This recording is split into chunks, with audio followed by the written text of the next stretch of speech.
안녕하세요. 조주영 목사입니다. 사랑드림 묵상 16번째 시간입니다.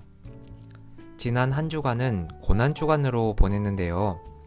예수님의 십자가 죽으심을 깊이 묵상하는 한 주가 되었을 줄 믿습니다. 어제는 부활주일이었습니다. 기독교 신앙은 부활신앙이다 라고 말할 수 있을 정도로 부활은 우리 신앙에 있어서 아주 중요한 요소인데요. 부활은 미래에 대한 소망을 줄 뿐만 아니라 오늘 이 하루도 지금 이 순간도 소망으로 살아갈 수 있게 하기 때문입니다. 우리 모두가 이 부활의 기쁨을 날마다 누리며 살아갈 수 있었으면 좋겠습니다. 오늘의 사연 읽어드리겠습니다. 저는 올해 초 하나님의 함께하심 가운데 결혼을 하였고 아내와 함께 우리 교회에 출석하고 있습니다.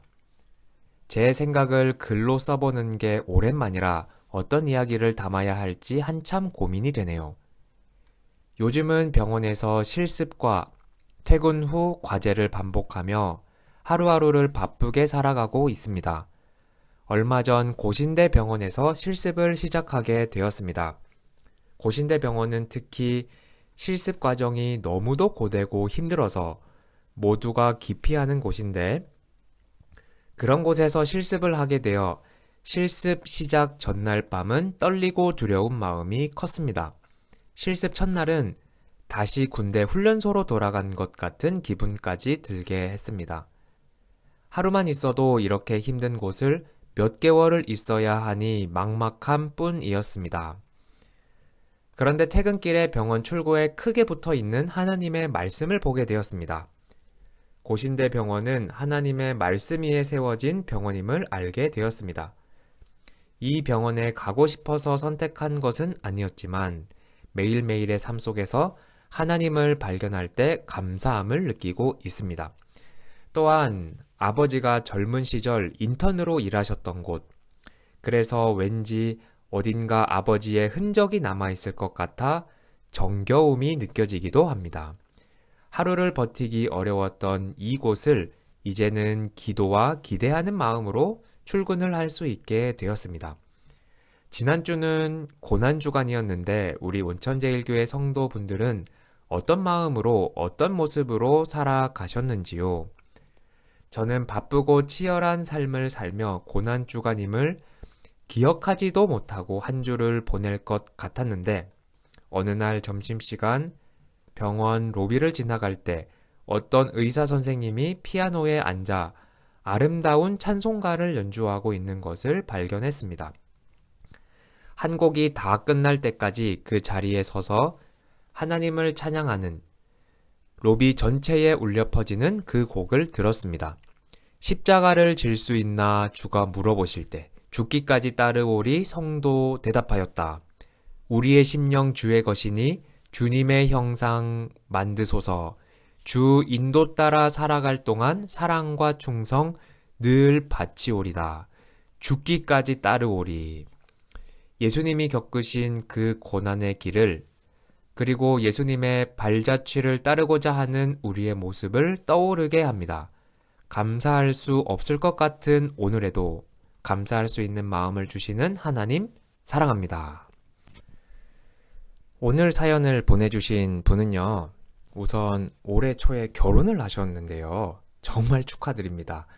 행복이 넘치는 가정이 될 수 있기를 진심으로 바라고요. 사연 보내주셔서 감사합니다. 고신대 병원에서 실습을 하면서 들었던 생각들을 잘 말씀해 주셨습니다. 실습 첫날 들었던 생각, 다시 군대 훈련소로 들어간 것 같은 기분이 들었다. 훈련소 정말 힘들죠. 훈련소라는 말에서 얼마나 일정이 바쁘고 또 일이 고된지를 짐작하게 되네요. 그런 곳에서 몇 개월 동안 있어야 한다는 사실에 막막한 마음이 들었는데 이제 그때 퇴근할 때 보았던 병원 출구에 붙어 있는 하나님의 말씀, 그리고 아버지가 인턴으로 일하셨던 곳이라 왠지 어딘가 아버지의 흔적이 남아있을 것 같은 정겨움. 이런 것들이 일할 때 참 힘이 되지요. 그래서 하루를 버티기 어려웠던 이곳을 이제는 기도와 기대하는 마음으로 출근을 할 수 있게 되었다고 말씀을 해주셨습니다. 물론 이렇게 말씀은 해주셨지만 저는 이 바쁜 일정 때문에 참 힘들 것 같다는 생각이 듭니다. 실습이 끝나면 집에 와서는 또 과제를 해야 되고 이제 이런 일이 반복되다 보면 참 지치죠. 그래서 참 하나님께서 체력적으로 지치지 않도록 새 힘 주시기를 바라고요. 또 마음의 여유가 없으면 모든 게 짜증나고 하기 싫고 그렇지 않습니까? 하나님께서 마음에도 좀 여유를 주셔서 그 힘든 과정을 기쁨으로 잘 인내할 수 있기를 바라고 기도하겠습니다. 신청해주신 찬양은 십자가를 질 수 있나? 라는 찬양인데요. 크로스 미니스트리에서 부른 찬양입니다.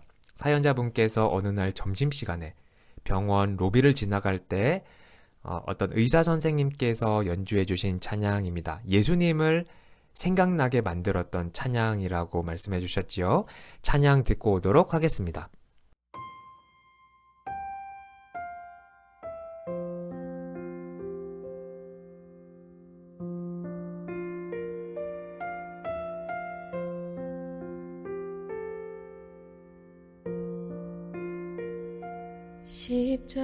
십자가를 질 수 있나 주가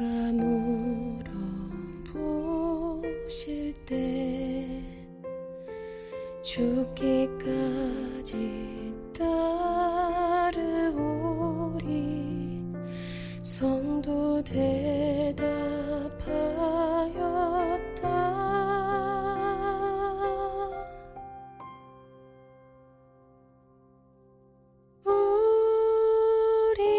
우리의 심령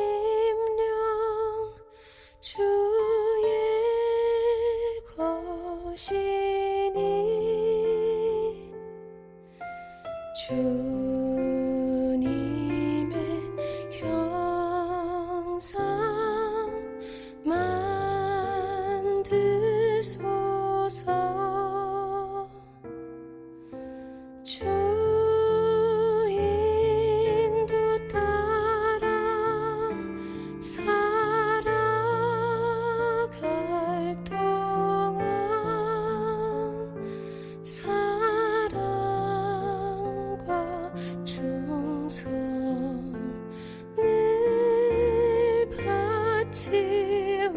바치오리다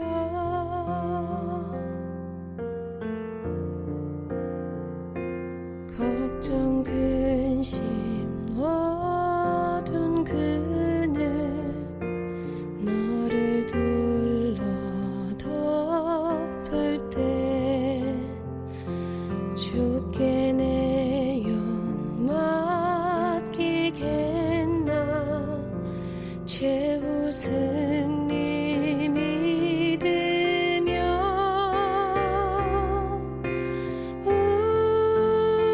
우리의 심령 주의 것이니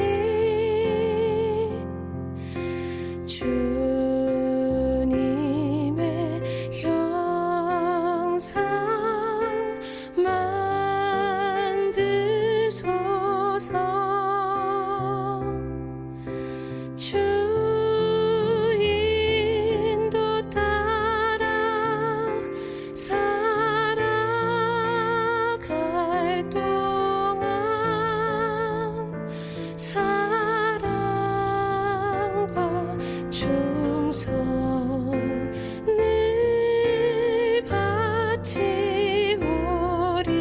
바치오리다 이런 일 다 할 수 있나 주가 물어보실 때 용감한 자 바울처럼 선뜻 대답하리라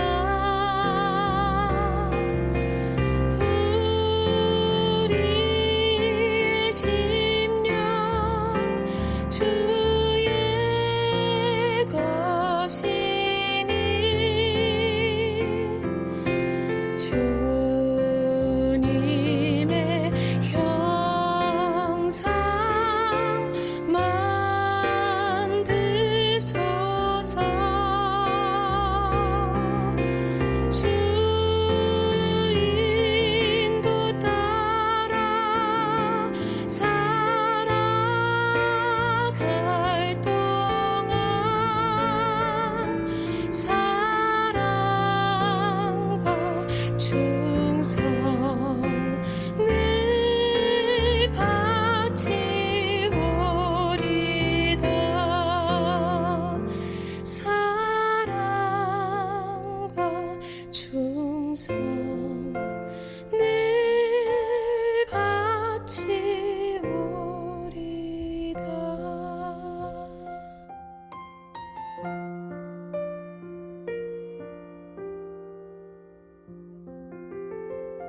다음으로는 홍석진 담임 목사님의 사랑 드림 묵상이 이어집니다.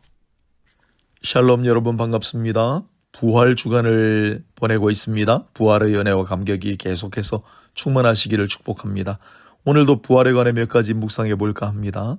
먼저 부활을 의심하는 몇 가지 이론들을 소개해 드리겠습니다. 기절설이라는 게 있습니다. 예수께서 극심한 고통 가운데 잠시 기절했을 뿐이고 나중에 정신이 돌아와 살아나갔다는 주장입니다. 정말 정신 나간 주장이 아닐 수 없지요. 온갖 고난을 받고 창에 찔리고 십자가에 6시간 동안 달리신 주님이 장정 20명이 굴려야 할 무거운 돌을 치우고 군인들의 감시를 피해 어떻게 빠져나왔겠습니까? 또 무덤 오해설이란 것도 있습니다. 마리아를 비롯한 여자들이 어두운 새벽길에 무덤을 잘못 찾아서 빈 무덤을 보고 주님이 부활하신 것으로 오해했다는 주장입니다. 그러나 주님이 묻히신 곳은 공동묘지가 아니라 개인 묘지였지요. 또한 여인들과 제자들이 그 무덤 위치 한번 확인해 두지 않았겠습니까? 베드로와 요한이 마리아가 전하는 소식을 듣고 달려갔지요. 그리고 그 여인들이 방문했던 바로 그 무덤에 정확히 도착했습니다. 그러니 말도 안 되는 주장인 거죠. 또한 세 번째로 도난설이 있습니다. 제자들이 시체를 훔쳐 옮겨놓고 부활했다고 거짓을 퍼뜨렸다는 비교적 널리 알려진 주장입니다. 그러나 예수께서 잡히실 때 도망쳤던 제자들이 예수께서 죽으신 후에 로마 군인들이 그렇게 삼엄하게 지키는 무덤에 찾아가서 싸워 그 시체를 훔쳐갔다고요? 말이 안 됩니다. 이렇게 부활을 부정하는 걔네들은 다 사라지고 오늘날 많은 사람들이 부활을 역사적인 사실로 믿고 있습니다. 그렇다면 교회는 언제부터 부활절을 지키기 시작했을까요? 서기 325년 최초로 열린 기독교 회의였던 니케아 공회의에서 춘분절기에 맞추어 부활절을 지키기로 결의한 것이 시작입니다. 즉 춘분 뒤에 오는 만월 보름달 직후의 주일을 부활주일로 하기로 정한 것이지요. 이 부활주일이 그래서 춘분절기를 지키는 이교의 축제에서 왔다고 이야기하는 사람들이 있습니다. 부활절 달걀도 또 그러한 성격이 있어요. 언제부터 부활절 달걀을 사용하기 시작했을까요? 십자군 전쟁에서 어느 군인의 아내로부터 비롯되었다고 주장하는 분들이 있습니다만은 사실은 훨씬 전에 이집트와 중근동의 춘분 축제 때 사용했던 것이 달걀입니다.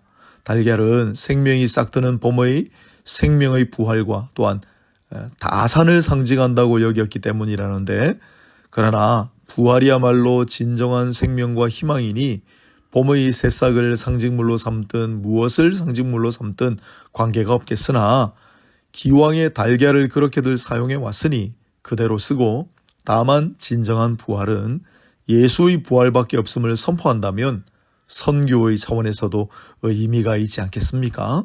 성탄절 또한 동지축제와 연관이 있다고 떠드는 사람들이 있는데, 마찬가지로 태양을 숭상하던 많은 종교를 향해 이 세상의 진정한 빛은 바로 예수 그리스도시다라고 하는 사실을 선교적 차원에서 선포하는 의미가 있었다는 사실을 잊지 말아야 합니다.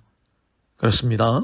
부활절이든 또한 성탄절이든 예수 그리스도를 이 세상 가운데 전하고 선포하는 의미 속에 탄생했다. 이 사실을 우리는 기억하고 이번 주간에도 앞으로도 부활의 증인으로 우리 모두 살아갈 수 있게 되기를 소망합니다. 또한 부활의 신앙에 대해서 한번 생각해 볼까 합니다.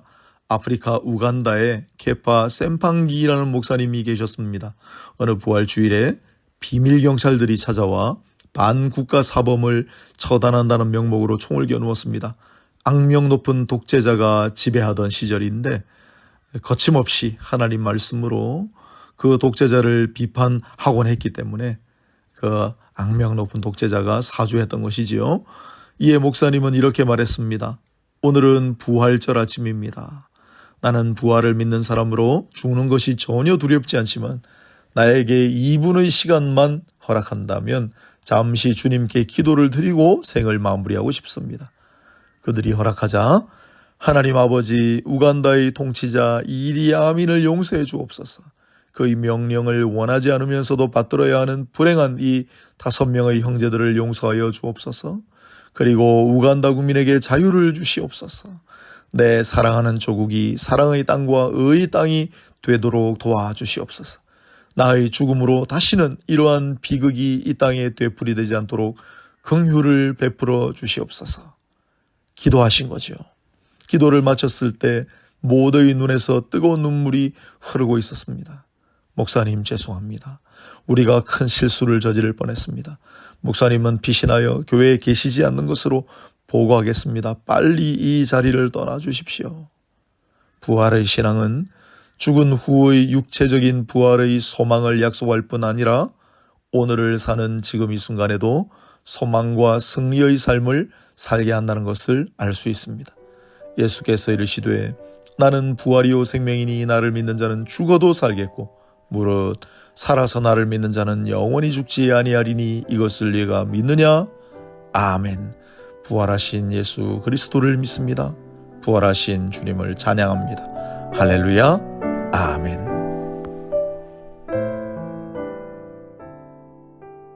부활의 신앙은 죽은 후의 육체적인 부활을 약속할 뿐만 아니라 오늘을 사는 지금 이 순간에도 소망과 승리의 삶을 살게 할 줄 믿습니다. 이 사실을 잘 기억하며 부활 신앙을 가지고 살아가는 우리 모두가 되었으면 좋겠습니다. 이것으로 오늘 라디오 묵상을 마치겠습니다. 라디오 묵상에서는 여러분의 이야기를 기다립니다. 나누고 싶은 일이 있으면 화면에 보이는 메일 주소로 듣고 싶으신 찬양과 함께 보내주시면 되겠습니다. 다음 주 월요일 오전 10시에 뵙도록 하겠습니다. 감사합니다. 안녕히 계세요.